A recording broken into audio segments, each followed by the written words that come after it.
many long wars were initially expected to be short affairs. Home by Christmas is what many on both sides believed when World War I started. Neither the Soviet Union nor the United States probably predicted that they would have to fight very long insurgencies in Afghanistan.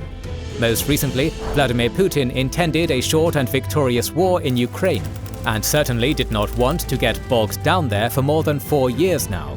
At the start of conflicts, political leaders and ordinary folk alike express conviction or hope that a war will end soon, either through poor calculation or simply out of basic human nature, hoping that a bad thing will not last long. Today we once again talk about the war in Iran, this time trying to answer the question, is it going to turn into another long war? This video is sponsored by you. Unfortunately, the YouTube environment is not great right now, with the algorithm being friendlier to drama and react channels and YouTube being permissive of AI slop. We don't do drama and we don't do AI, but thanks to our members and patrons, our channel continues to make 3 public videos per week, with the team intact and going strong. In recognition of their generosity and contributions, members and patrons receive 2 additional exclusive videos each week, and access many other perks. Join them to watch more than 250 exclusive videos covering every era of history by pressing the join button under the video or the links in the description and pinned comment. We have already made a video describing how the war in Iran has been going so far, so we're not going to talk in depth about who did what and the impact of things that the sides have done to each other. You can go ahead and watch our previous video for that. Instead, we're going to start by analysing how different escalatory steps by both sides impact the length of this war, and then try to understand the main arguments for a short war and a long war. First of all, on a strategic level, there is not much the sides can really do anymore at the current step of the escalatory ladder. The US and Israel have so far mostly targeted Iran's political and military leadership, military-industrial complex, military bases, missile and drone infrastructure, naval and air defense assets, nuclear infrastructure, airports, and oil and gas extraction infrastructure. Iran has meanwhile responded by targeting the American bases in Iraq and the Gulf countries, Israeli and Gulf cities and infrastructure, the Gulf oil and gas facilities, and the most consequential response of all is the closure of transportation through the Strait of Hormuz. The sides can continue doing more of the same. Of course, the advantage for intensity, precision, and damage is on the side of the US and Israel, but striking a few more military bases and oil depots will not force Iran to surrender or alter the strategic situation. At this level of escalation, only the complete elimination of Iran's missile and drone production facilities and missile launches can potentially alter the current status quo, since it will deprive Iran of its main deterrent and retaliation weapon. According to Reuters sources, the US have destroyed 1/3 of Iran's missile arsenal, while another 1/3 may have been damaged or made inaccessible, being buried in bunkers. Another source claimed that 1/3 of Iran's drone capability has been destroyed as well. Meanwhile, a senior Israeli military official has told the Institute for the Study of War that Israel has managed to destroy 290 out of the estimated 410 to 440 missile launches that Iran had prior to the war. Both of these factors, along with the total air domination by the US and Israel, have decreased both missile and drone attacks by Iran significantly. First of all, because Iran has already used some of its reserves. Second, because many missile depots have been destroyed, including some underground missile depots, which may be inaccessible to the Iranians now. Third, due to the air domination of the US and Israel, Iran has to be careful while using mobile missile launchers, since any missile launch creates a heat signature which gets noticed by its enemies. This allows them to detect Iran's missile launches. While this does not mean their immediate and imminent destruction, it is certainly a risk. Thus, Iran has to be careful to preserve their launches after losing so many. This has further decreased the number of missile launches. Along with that, according to the military experts interviewed by the Washington Post, significant damage has been inflicted on Iran's Qadjir, Pachin, Hakamiyah and Sharaud missile propellant producers and missile assembly facilities, key elements of Iran's missile production infrastructure. Moreover, at least 29 missile launch sites have been struck by the US and Israel, which further complicates the situation for Iran. But Iran's missile and drone production has always been decentralized, some elements of which are deep underground. This means that at least some of the military production may have survived. And since the 10th day of the war, the number of missiles and drones launched by Iran has been quite stable, with an average of around 30 to 35 missiles and 70 drones. So, unless the US and Israel locate and destroy all critical production facilities, Iran will continue launching missiles and drones, even if in smaller numbers. As a professor at the Doha Institute, Mohamed Saloom, puts it, "It takes one successful drone to shatter a sense of security." As long as Iran is capable of making long-range strikes, the status quo at this stage of escalation will not be altered dramatically. So, unless one of the sides decides to escalate the war, it is difficult to see how either side can gain a further advantage. What kind of escalation are we talking about? Well, first of all, the sides can expand the type of objects they strike and the intensity of strikes on them. Of course, the US and Israel have already hit many oil and gas facilities in Iran, while Tehran has responded by doing the same to the Gulf countries. However, we are not yet at the escalatory stage, wherein the sides would target the adversary's oil and gas industry for full destruction. The South Pars gas field is arguably the single most crucial gas facility of Iran. It accounts for roughly 70 to 75% of Iran's gas production and holds about 40% of Iran's total gas reserves. Around 85% of electricity produced in Iran depends on gas, so the destruction of the infrastructure on this gas field would be a massive blow to both Iran's electricity supply and its exports. On March 18th, Israel conducted a strike on the South Pars field, which was a clear escalation, to the degree of forcing Donald Trump to tweet basically denouncing this attack. But not just conducting a limited strike and actually destroying the Iranian side of the gas field would be an even bigger escalation. The same is true for Karg Island, the energy hub responsible for almost 90% of Iran's oil exports. The US strikes have reportedly destroyed military targets on the island, but so far have spared the oil infrastructure. They can as easily obliterate the oil infrastructure on the island, which would be a massive blow to Iran and constitute a major escalation. One of the things stopping this from happening is Iran's potential retaliation. They can target the destruction of the Qatar side of the South Pars gas field and other crucial oil and gas facilities of the Gulf countries, such as the Ras Laffan energy hub, the North Field offshore gas reservoir of Qatar, the Tas Tanura refinery, Yanbu oil port, the East-West pipeline of Saudi Arabia, the Shah gas field, and the Fujairah port of the UAE. Some of these facilities have already been hit hard, but Iran can elect to send larger salvos of missiles, trying to destroy them for good. Any side attempting not just to harm, but to destroy the other's oil and gas infrastructure would mean a total energy war and a global energy crisis that the world has never seen before, with undoubtedly disastrous consequences for basically everyone. Iran can also retaliate by destroying desalination plants in the Gulf countries, which are strategic facilities for them as they supply the vast majority of drinking and industrial water. Their destruction has the potential to cause a regional humanitarian and refugee crisis within weeks in the Gulf countries. This is exactly what has been deterring the sides from moving up in the escalation ladder. This does not mean it won't happen, but it is still quite unlikely. Another obvious escalatory step, which the US-Israel coalition can take, is sending ground troops to Iran. Although the United States publicly remains committed to winning this war without deploying ground forces, the fact that it has sent an additional 3,500 troops to the Middle East, and rumblings from the corridors of Washington reflected in the American media, indicates that at least a limited ground operation is being considered. The most discussed scenarios are the deployment and longer-term presence of American troops on Karg Island to take control of Iran's main export hub, or on the Qashm Islands to disrupt Iran's blockade of the Strait of Hormuz. Limited operations, such as missions to capture Iran's enriched uranium, is also discussed as an option. But particularly the first two options may be very costly for the American servicemen, since they will instantly become targets of Iranian missiles and drones. Operating and remaining in a closed space under such circumstances would be extremely problematic. There is very little appetite in America for a ground assault, and losing American servicemen on the ground in Iran would make the public support for this war, which is already quite shaky, even lower. So it is not exactly a foregone conclusion that the American military will conduct a ground operation in Iran. Bottom line, there is little to suggest that at the current level of escalation, the strategic outlook of this war will change in either side's favor. And it is not a given that the sides will be ready to escalate further due to the deterrence both sides still possess, and due to unclear prospects of further escalation by the United States and Israel, which will almost certainly backfire into a global energy crisis. That is the biggest argument in favor of a short war. continuing and escalating the war is very risky, particularly without actually guaranteeing success for the United States. Signals from Donald Trump and his cabinet members indicate that the United States may just declare victory and exit the war.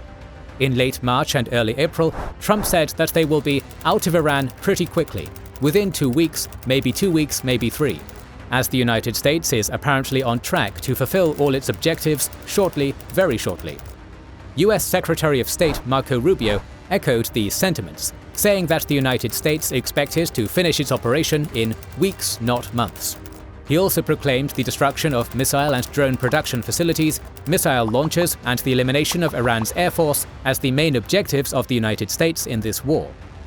So, on the one hand, the president is conveying the message that they have basically obliterated Iran, and they would be leaving in a matter of weeks.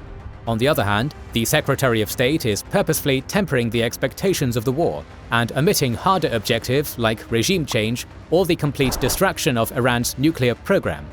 A long war brings flashbacks of Iraq and Afghanistan, which the American government wants to desperately avoid.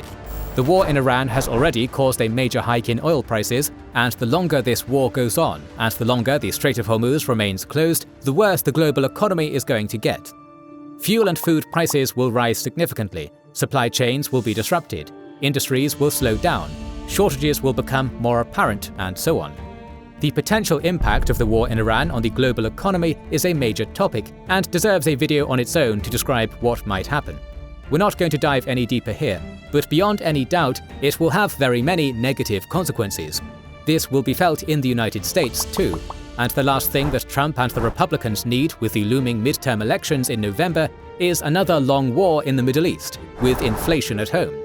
It is not impossible to imagine Trump declaring victory, pulling back, blaming others for the mess of this war's making, and advising them to clean up this mess instead of him. What about Israel? Messages from the Israeli leadership do not indicate that they will exit the war in the short term. However, for what it is worth, Israel's Prime Minister Netanyahu stated on March 31st that the war was beyond the halfway point, while the IDF's spokesperson, Lieutenant Colonel Nadav Shoshani, said Israel was prepared to keep operating for weeks to come. To assess whether Israel may indeed prefer to stop the war soon, we need to understand what the key goal of Israel in this war is. At his March 19th press conference, Netanyahu explicitly spelled out 3 goals: removing the nuclear threat, removing the ballistic missile threat, and creating conditions for the Iranian people to topple the regime. If these boil down to a single strategic goal, it is to turn Iran into a non-threat. Make sure it would not be able to strike Israel from a long distance. Make sure it is not in a position to support its allies and proxies in the Middle East, and completely eliminate the nuclear threat. One can argue that Israel has made some progress in achieving these goals. We have already discussed Iran's missile capabilities. It has survived so far, but it has been badly degraded. The fate of Iran's enriched uranium is unclear, but its key nuclear facilities have been severely damaged too. Iran is in flames, its military and civilian infrastructure is in shambles, and many of its leaders have been killed. It will take years, if not longer, for Iran to restore its pre-war capacity of military production and threat generation. Part of its axis has been defeated, while the others have been significantly weakened.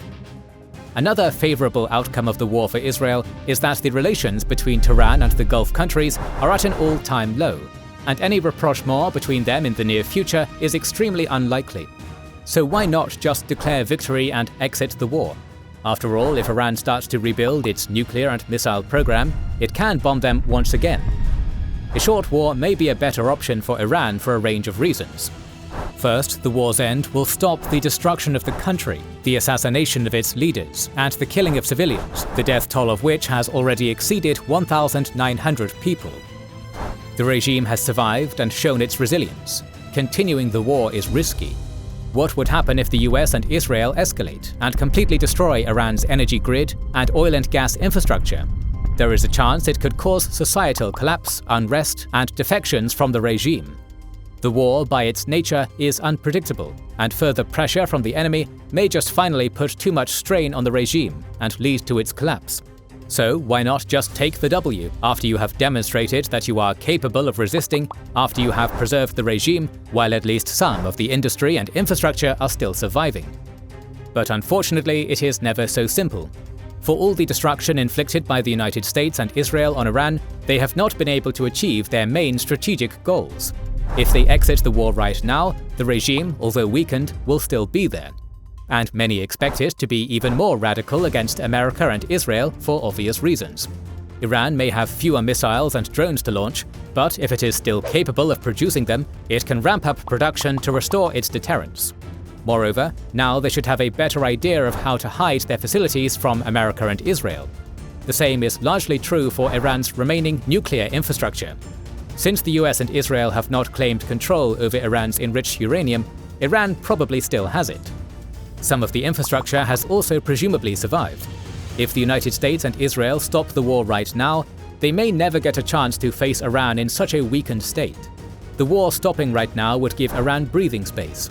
The likeliest scenario if the regime survives is for Iran to turn into a proper military dictatorship, with the IRGC as the most powerful structure.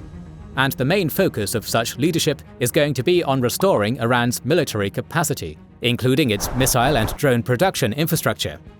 Stopping the war will also allow American adversaries, like China and Russia, to help Iran more actively and openly with rebuilding the country and its military capacity. Along with that, the United States and Israel have already poured a lot of resources into this war. Stopping it short of achieving a clear victory would cause questions at home to the Trump administration and the Netanyahu government. What was the point of all this if the regime and its nuclear capability are still there? This is where the sunk cost fallacy may come into play. We have already done so much, let's push a little bit more, let's bomb more and see where it leads us. This will be especially true if the United States decides to send in ground troops to occupy some land, or conduct a limited operation and suffer casualties.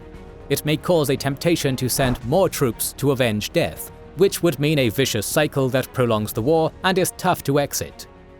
But what if Trump follows through on his statements and actually leaves the war due to the myriad of factors which we discussed a few minutes earlier, without a ceasefire or a peace deal? There is no guarantee that Israel and Iran will stop, even if America exits the war. Israel may continue striking Iran and occupying Lebanon, while Iran may continue attacking Israel and the Gulf countries. Surely over time the intensity may drop, but a low-intensity war is still a war with escalatory potential. On top of that, Netanyahu may have a personal political interest in a longer war, since a national election is expected in Israel this year, and a clear and tangible success is crucial to his electoral success after 3 years of war, which has worn down Israeli society. Of course, Netanyahu is still facing criminal proceedings for corruption, and the wars in Gaza and now in Iran have clearly slowed and disrupted the trial proceedings against him. But again, even if Israel exits the war tomorrow, where is the guarantee that Iran will not keep striking it? And the probability of Israel not responding to strikes from Iran is extremely low, which pushes things back into the vicious circle. But let's presume for a second that the United States and Israel do indeed exit the war without reaching some sort of deal with Iran. It still won't solve all the problems created specifically by this war, particularly the closure of the Strait of Hormuz. It remains the biggest leverage at Tehran's disposal, and they are extremely unlikely to end the blockade without getting anything in exchange. For instance, guarantees that the United States and Israel will not attack them anymore. A senior Iranian official has told Reuters that they will not reopen Hormuz in exchange for a temporary ceasefire, also warning that the strait will never return to its former status, especially for the US and Israel. Exiting the war without opening the Strait of Hormuz by force or through a deal would be a major blow to the reputation of the United States. There is just too much at stake. It is a critical lifeline for the Gulf allies and a crucial global trade choke point. For all the posturing of Donald Trump, the conventional logic says that the United States will not simply abandon its Gulf allies and leave the strategic Strait of Hormuz in the hands of Iran, which most likely means a longer war. The war in Iran has opened a Pandora's box of bad or worse solutions, whether the war ends in the near future or goes on for longer. Too much is at stake, and it feels like, as currently presented, all possible scenarios cause a lot of unpredictability and potential for chaos. Everything spells trouble. The good news is that, as of April 6th, Pakistan has been trying to broker a deal between the sides, but it is difficult to see how they will bridge such a massive gulf that caused the war in the first place. On April 7th, Donald Trump threatened Iran with a social media message claiming that a whole civilization will die tonight, never to be brought back. And on April 8th, the sides announced that they have agreed on a ceasefire. But both Iran and the US have presented radically different frameworks for the ceasefire agreement. A few hours later, Israel carried out a strike against Lebanon, the biggest of this war so far, which prompted Iran to close the Strait of Hormuz once again. On April 12th, US Vice President Vance left Pakistan, stating that the negotiations did not lead to an agreement, which Trump followed by threatening Iran with a full naval blockade. All this shows that, although the ceasefire continues, there is significant potential for escalation and a prolonged war. We will talk about this war more in the coming weeks, so make sure you are subscribed and have pressed the bell button to see it. Please consider liking, subscribing, commenting and sharing, it helps immensely. Our patrons and YouTube members can watch more than 200 exclusive videos. Join their ranks via the link in the description or by pressing the join button under the video to watch these weekly videos, learn about our schedule, get early access to our videos, access our private Discord, and much more. This is the Kings and Generals channel, and we will catch you on the next one.